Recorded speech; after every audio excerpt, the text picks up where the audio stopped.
nede på startplassen. I maskineriet til disse herlige bilcrossbilene.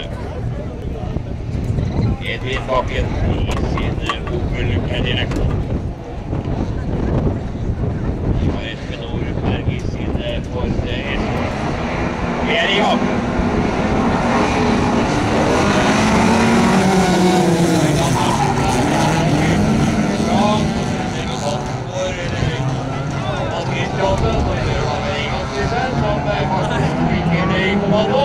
Så kommer Gammer Solberg med stikker ned på skankesvingen.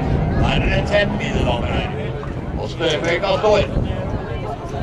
Hvor mange kommer ut? 1, 2 eller 0. Eller alle 5. Det er store poenger her nå. Bare gjennom her og mot. Der Gammer Solberg i kommando.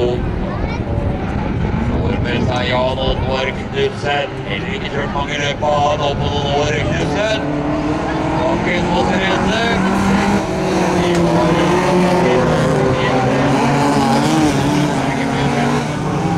Edvin Bakken i mørkførst under alternativ for prøver henget av disse to gærninger foran.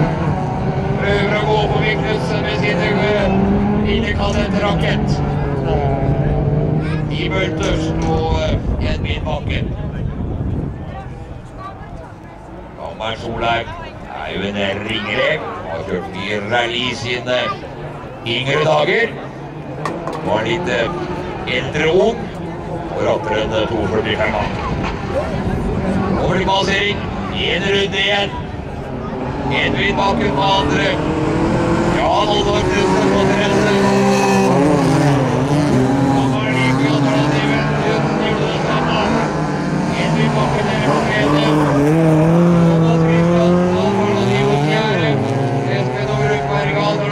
På en femte, det forholdt på høyresiden, det var ikke helt i vater.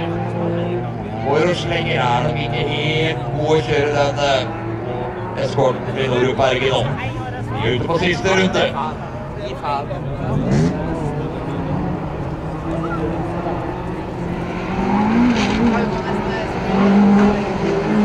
Det blir en hitseier.